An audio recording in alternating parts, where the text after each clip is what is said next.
agarsiifama akkas godhii ta'e akkas godhii ajjees akkas godhii kana godhii jedhamee waan takkaa seenaa keessatti argamee hin beekin waan maqaa keenyaaf hin tolu waan lammii keenyaaf hin tolu waan biyya keenyaaf hin tolu raawwatame waan hadhaa akkasii an dhagees argees hin beeku kun miira hunda keessanii natti fakkaata. Kanaaf gochi kun abaaramuun sirra jira. Gochi kun dhaabbachuun sirra jira. Gochi kun salphii. Gochi kun qaanyee, gochi kun salphii. Sharbura. Dhugaa gochi kun namoota dhuunfaadhaan raawwatama. Gocha namoota sanaa qofa godhamee ilaalamuun sirra jiraata. Maqaa eenyutu qabsiifamuun sirra jiraata. Godina kamiinuu bakka hin bu'an godhi kana godhan. Saba kamiinuu bakka hin bu'an godhi kana godhan. Qofa bakka bu'u jara qofatutti ittiin gaafatamuun sirra jiraata. Kun immoo nafu akkasitti ilmoo namaarra wanta akkasii raawwatamee hin hafu. Yoo ni dhiifnellee Rabbiin dhiisudha. Waan Rabbis jibbu wanti raawwatame kun yakka guddaa dhugaa dubbachuudhaaf. Gaafa kana arginu rafnee mul'isa. Namni waan hadhaa akkasii an dhagees argees hin beeku. Kun miira hunda keessanii natti fakkaata. Kanaaf gochi kun abaaramuun sirra jiraata. Gochi kun dhaabbachuutu sirra jiraata. Gochi kun salphina. Gochi kun qaanyee, gochi kun salphina. Dhugaadha gochi kun namoota dhuunfaadhaan raawwatama. Gocha namoota sanaa qofa godhamee ilaalamuun sirra jiraata. Maqaa eenyuttuu qabsiifamuun sirra jiraata. Godina kamiinuu bakka hin bu'an warri kana godhan. Saba kamiinuu bakka hin bu'an warri kana godhan. Of qofa bakka bu'u jara qofatutti ittiin gaafatamuutu sirra jiraata. Kun immoo nafu akkasitti ilmoo namaarra wanta akkasii raawwatamee hin hafu. Yoo ni dhiifnellee Rabbiin dhiisu kana. Waan Rabbis jibbuudha wanti raawwatame kun. Yakka guddaadha dhugaa dubbachuudhaaf. Gaafa kana arginu rafneen bulle. Namni kana argee fayyaa waan bule natti fakkaata. Eenyuun keessanuu? Kanaaf gochi akkasii kun daddabalameera. Waggaa afuraffaadha barana yeroo raawwatamu. Waggaadhaan yeroo eeggatee ka'a. Maqaa godina tokko kan maqaa iddoo tokko dhahachuu danda'a garuu waggaa isaa eeggatee wanti kun raawwatama. Wanti kun kan raawwatamu immoo cal jedhameeti miti.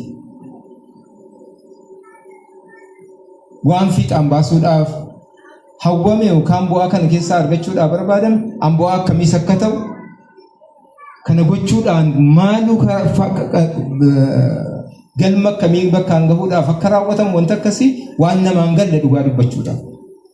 Kanaaf uummata keenya irraa wanti eegamu sagalee tokko wanta kana abaaru wanta kana dura dhaabbachuu namoota kana irratti immoo qooda fudhatan beekumsaan haa ta'u wallaalumaan haa ta'u dabarsanii saaxiluu dabarsanii kennuu akka sirraa waan kana irraa gochuu barbaachisaa.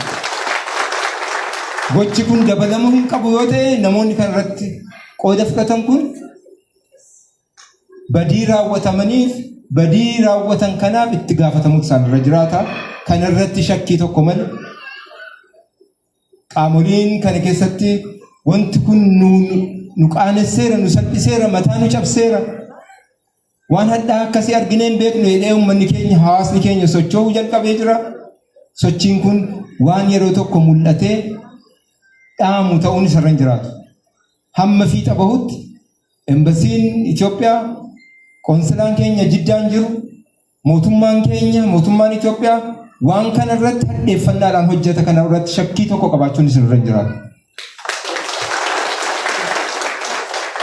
Kun garuu fiixa bahuu kan danda'u yoo garaarraa qulqullummaadhaan waan kana irratti jibba naasuu nutti dhagahame kana miti waan fafaa asitti dhaabsifnee garuu kanarraa barnooti fudhatamuu qabu fudhatamee hawaasni keenya fuula isaa misooma fuula isaa hawaasummaa waliin jireenya isaa cimsachuu irratti tokkummaa cimsachuu irratti hojjechuuf bobba'uutu sarara jiraata. Yeroo kamirrayyuu caalaa yerootti walitti ititnu godina adda addaatiin maqaa adda addaa walii kennine walirraa faarqatamu walirraa fagaanu utuu hin ta'in yeroo kamirrayyuu caalaa walitti ititnu wal mararfannu wal jaallannu walii wajjiniin dhaabbannu wanta akkasii yoo qaawwa argate miidhaa akkamii akka inni qaqqabsiisu waan agarsiisu waan ta'eef wanti kun kana hubanne caalmaatti tokkummaa keenya silee fuuldura takka tarma kaanfannu carraa kana dhaamsa silii dabarsaa kana gochuudhaan halkan edaa immoo halkan guyyaa edanaa kun kan daangaadha amma daangaatti sochoonee amma jecha amma ati dhiifama gaafadhaa jedhe sii galee maal akka taate beektaa? Mee fakkeenya kiyyuu mee waan akkasitti maa waan akka na asuma bakka dhiifama gaafadhaa araara labsaa. Araarri bu'uu qaba. Nuti durallee araaruma labsine ila amma hoggaa afur dura fakkeenya sii hima qaba. Hoggaa afur dura fakkeenyaaf waan kana arraba naa ta'uu ganda namaa seennee lolli akka dhufee nu dhufe hoggaa afur dura araaramnee keessaa baane dheengadda ammoo guyyaa dheengaddaa kana gizee mucaan nu bichaa miti baay'isawwee nama hunda miira keessa galche Oromiyaa kutaa 11 hunda miira keessa galche wanni sun hin beekte miti. Mucaan sun qalamuun yeroo mucaa qalamu sana agarree aboo wanni kun tahaan jiru yookaan dhaabatuu qabaa yookaan namuu gabbayee qalee walirraa wal dhoorguu qabaa jedhee dubbadhaan akka kiyyatti sitti mujjira beeki. Waanuma mucaa saniitti gartee rifannoonni sun nama mara dubbisa si keessa ka'aa dubbadhee baqa badii ta'ee wanni sun gabbayamee haasayamee likkii Oromiyaatittis likkii agartee Jawaarittis likkii Abiyyi Ahmedittis likkii biyyoota kamiitittuu haasayame si galee wanni sun badii akka ta'e namuu hin hubata yoo si gala miti. So kanaaf garuu hoo wanni tokko wanni jiru maalidha yoo jette anama fakkeenyaaf afaanii waa arrabse malee akka kiyyatti akka afarsaatti ilmoon nama lukkuu qabeen tumne nama fakkeenya afaan kiyya garuu nama waa tume san caale sii galee nama waa tume san caale mul'ate uummata Oromoo kana biratti akkuma amantiitittu jechuudha ilmi namaa wanni inni ittiin azaaba seenu arraba isaati. Laa ilaa sheekoleen nama arrabsittuun guutuun azaaba seentecha aga fete karaa oolte.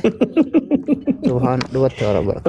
Dhumte ijoolleen adda. Gin jechuu afarso amma jechuu akkana ajaa'ibe namni hunduu calqaba waan isa malee namni cidhaan lama qabu dhiirri waan jiru ittiin fakkaatu ture beekta.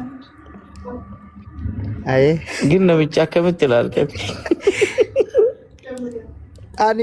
Ani maal ajaa'ibe beekta amma? Ilama waa lama ajaa'ibeen tokkoffaa inni waan san gabbayee dubbachuun tokkoffaa miskiina nagaan deemee bubbatee dalagatee galuuf faayidaa ta'e. Lammaffaa ammoo isa lammaffaa miidhaa godhe yoo akkamitti miidhaa godhe akka jedhu kana yoo ammoo ambaasiidhaan warri si beeku fakkeenya amma nama si beeku amma fakkeenyaaf si beeka asirra si beeka garuu ati lafarra na beeku yoo dandeesse biyya kana keessatti yoo bakkaan jiraadhu akkaataan itti jiraadhu beeyte yoo nama yakkamtoota jedhamu kana guuraniin alatti yoo akkasi guuraniin alatti yoo ammoo fuudhanii uummata biyya kanaatti kennan lammaffaa daran ammoo waan sirriitti of eeguuf kan miidhamu eenyu mallee ilmuma miskiinaa kakalee tumame santu afaan qabamee akka baararraa bu'een biyyatti deebi'a tokko jedhi miidhaa jedhi yoo warra biyya kanaatti kennan Suudiin beeyta qaraara jennaan ayyi majuul kalli walli Itoophiyaa siin jettiin beeyta miti ayyi majuul kalli walli miskiinni baadiyaa dalagatu miskiinni re'ee jala dalagatu ka waan kana quban qabne kan ammallee osoo quban qabne tumame sanumatu irra deebi'amee badoo kana keessa makiinaan naannoytee guurti nuti yoo qabamnellee akkamii qabamna waan sirriitti ufamma daran waan sirriitti ufeenuufi namoota nu keessa nu beekaniin namoota naannoo nu beekaniin namoota nutti dhiyaataniin qabamuu dandeenya nuti si galee yoo akkamitti fala saniin qaban malee namni amma akkamitti akka qabamu beektaa usme afarsoo kiyya wanta akkasitti makama dhugaa. Bara nama kasiin jedhaa jiru sitti mu jira. Qabamu ati amma siim kaardii fayyadamteetiniin shabakaa fayyadamaa jirtaami? Laala amma siim kaardii nan fayyadamaa jiru ka waziira kiyyaatti ka arabticha kiyya. Waziira. Yes. Tiraakii yoo godhan jechuu tiiktookii kan kee kana liivii mobaayisni Suudii bakka ati teettu bakka ati jirtu beeka. Siigale. Waan beeka bara yoo wallaalle bar dura yoo wallaalle yoo jaratti kennan tiiktookii makeetiin qabamta. Laa tiiktookiin qabamtaa jinnii miname kana dhiisinurra yaake osoo akkasii qabanii nama gurra usa fiiganii maan qabne. No gamma xiyyeeffannoon arganne bara gamma. Yaa amma laal namicha akkamiin laaltee naan jette Jawaariin ija sadii ilaale nama akka kiyyatti ija sadii akkamitti ilaaltee naan jette gara sadiini dhugaan sii ba'an.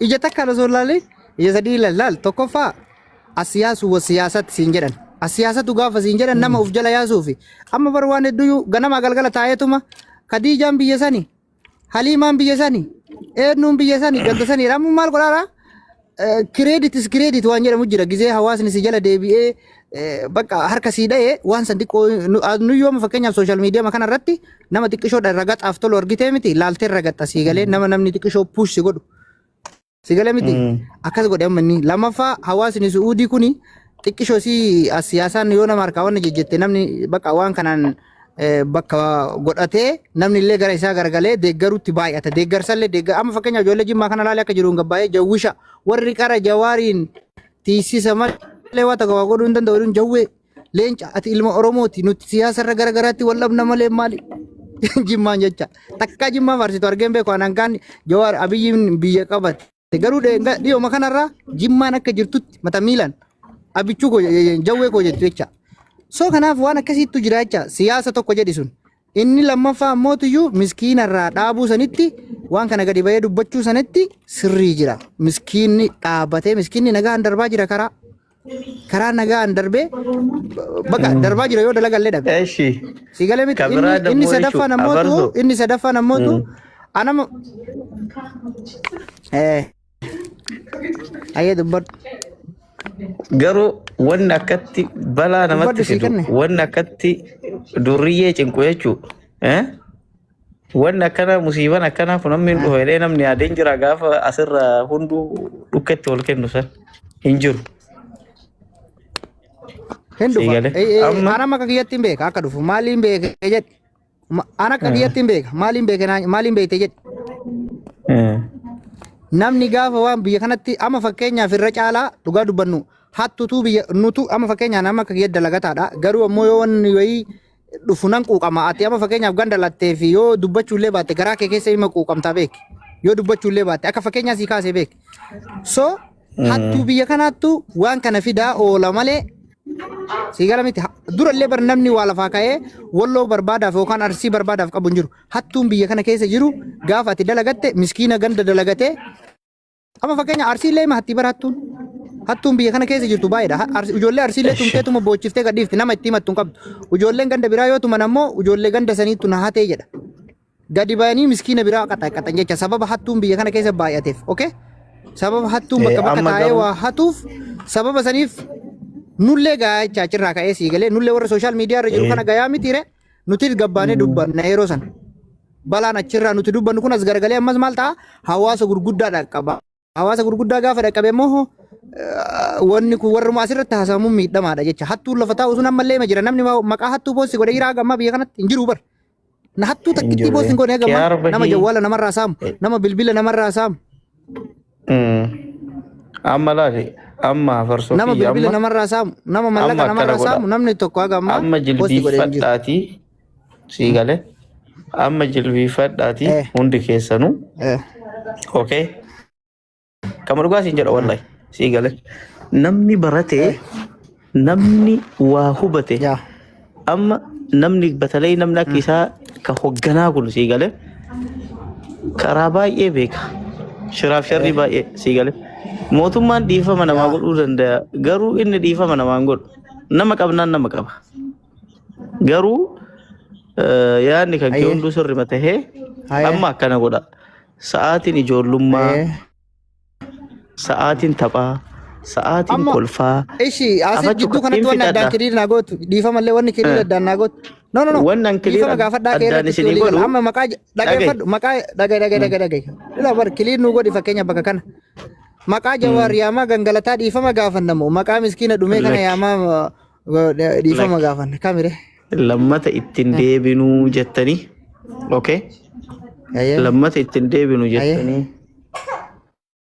nama waan kana deebisuuf dubbatullee nama waan kana wanta furtuun hin kufaati jette didde maashaallah ijoollee arsii waliin haasa'aa jedhiin gandummaa barsiise asumatti ijoollee arsii waliin jira mucaan gurbaa shoror keessa arsii tokko jaasaa jira furtuutii kino itti siimne sima amma isinii gadi baatanii sii galaa miti afarso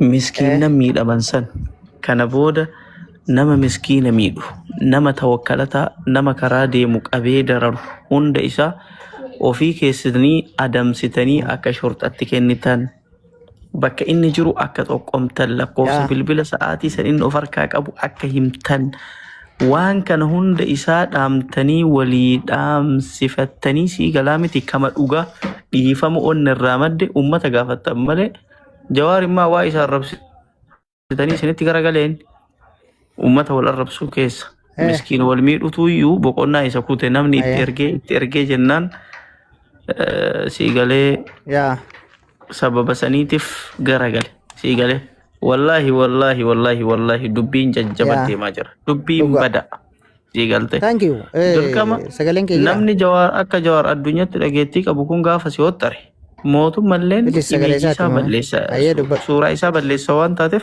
mootummaan dirqama si hordofa sii galee ka Itoophiyaa bichaa miti ka Suudillee si hordofa sii galee maaliifi imeejii biyya balleessa yaani mul'ata biyyaa argaa dhageetti biyyaatti badee biyya seerri jiru sila biyya san namni akkamitti akka toldarra minaanoo jedhan gaafa lafaa ol kaate immoo akka reefati jette san isin dalagattan illee arrabsitan illee nyaattan illee dhuydan illee chiikota illee ijaazaa buufattan quuftan garuu immoo miskiina akka baharri irraa jiidhuun dhufee huduuda xiyyitii meeqa jala darbee seenatu balaa kana jala dhabama tayaa jira ishee galte so kana waan taateef jennaan waan kana amma gara itti furtan dhaqaatii isuma wajjiin mari'adhaa waan tahuu qabu ka onni irraa madde eegalee kara dhiifama kara araara kara ummata araarsuu kara miskiina karaa deemu karaa itti agarsiisu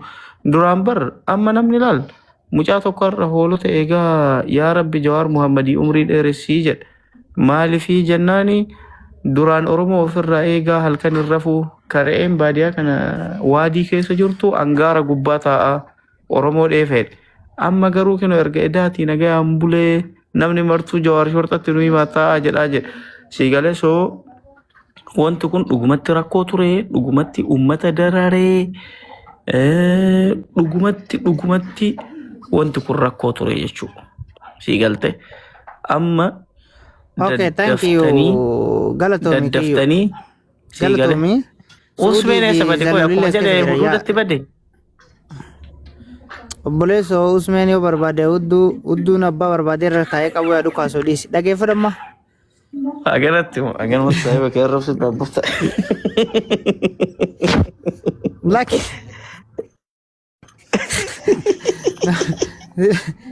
abbaa barbaade irra taa'ee qabu yaadu kaasuu jedhe arrabsuu osoo hin taane laal amma suudii ture illee keessa lala ila amma nuti mutamma laali wayya suudii ture andiifama wajjin dhugaan tantee agamma lafuma jala deemaa jirti namni kana sihii kana shokororeessaa yookaan nama hamaa yookaan nama badaa wayitti silaala ka dhugaa kee hin beekne rakkinna kana gaafa awwala ka'u siifi rabbi ummata gizee sawaasan keessa jiru hin beeytani ati ammallee kabajama saniin isiisanitti achi bobbaasi warroonni amma gaafa sawaan kanarraa eegalanii haqa miskiinaa kanaan gaanii daldala ta'anii mallaqa walitti qabanii miliyoona irraan ta'an hin beeyta miiseejii san jawwetti achi barreessi tan dubbannaan addubaatan arsoomarraa bahe jedhiini sanii achatti nama qalchiiftee yookaan nama jajiitiin jenne